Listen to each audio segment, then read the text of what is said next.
Welcome to GST hero, जहां हम आपको इंडस्ट्री वाइज जीएसटी कॉम्प्लायंस के लिए वैल्यूएबल इंफॉर्मेशन प्रोवाइड करते हैं। तो इस वीडियो में हम रिकंसिलिएशन क्या होता है और टैक्स पेयर्स को किस टाइप के रिकंसिलिएशन करने पड़ते हैं इस पर बात करेंगे, जिससे आप मैक्सिमम आईटीसी क्लेम कर सकते हो और अपना वर्किंग कैपिटल भी बचा सकते हो। तो शुरू करते हैं कुछ बेसिक्स के साथ। जब इंडियन गवर्नमेंट ने जीएसटी इंट्रोड्यूस किया तभी रिकंसिलिएशन की कॉन्सेप्ट लॉन्च हुई थी। Simply in the GST reconciliation means comparison of two sets of data. मतलब आसान भाषा में कहे तो परचेसर का परचेस डेटा सप्लायर के जीएसटी डेटा से मैच करना, जिससे आपको mismatched invoices, data entry mistakes का पता चल जाता है और आप मैक्सिमम आईटीसी क्लेम कर सकते हो और साथ में इनएलिजिबल आईटीसी को स्किप या फिर रिवर्स कर सकते हो। तो ये प्रोसेस किसी टैक्स पेयर के लिए जितनी हेल्पफुल है उतनी ही चैलेंजिंग भी है, क्योंकि इसमें invoice to invoice data matching, invoice wise data entry matching जैसे टाइम कंज्यूमिंग और टीडियस प्रोसेस इन्वॉल्व है, जो आपके प्रोडक्टिविटी और कैपिटल पर काफी निगेटिव इंपैक्ट कर सकती है।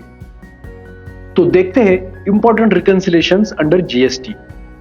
नंबर 1 सेल्स रिकंसिलिएशन और number 2 ITC reconciliation. Sales reconciliation में सप्लायर को अपने जीएसटीआर 1 का डेटा जीएसटीआर 3B से रिकंसाइल करना होता है, इससे अगर आपके सेल्स रजिस्टर में कोई डिस्क्रिपेंसी होगी तो आपको पता चलेगी। Number 2 ITC reconciliation.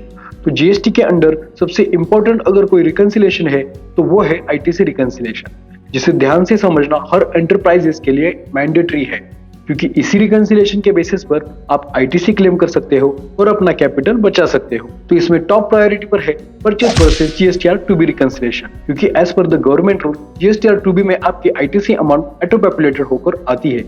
कई बार सप्लायर के साइड से कुछ इनवॉइसेस उनके जीएसटीआर 1 में मिस हो सकते हैं, जिसका आईटीसी आपकी जीएसटीआर 2B में ऑटो पॉपुलेटेड होकर नहीं आएगा। तो अगर आपको अपना एलिजिबल आईटीसी लेना है तो आपको जीएसटीआर 2B का डेटा अपने परचेस रिकॉर्ड के साथ रिकंसाइल करना होगा, ताकि आप सप्लायर को बता सकते हो कि भाई ये इनवॉइसेस अपने जीएसटीआर 1 में भर दो, हमें आईटीसी लेना है।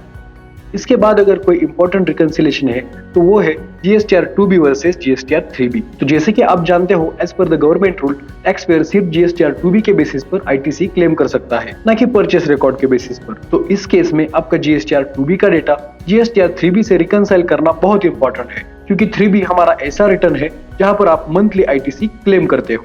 तो जीएसटीआर 3B फाइल करते समय अगर आप अवेलेबल आईटीसी जीएसटीआर 2B से रिकंसाइल करते हो तो आपको एलिजिबल आईटीसी अमाउंट समझ आएगी और आप इनएलिजिबल आईटीसी क्लेम नहीं करोगे। साथ में अगर कुछ आईटीसी आपको कैरी फॉरवर्ड करना है तो वो भी आप इस रिकंसिलिएशन के हेल्प से कर सकते हो।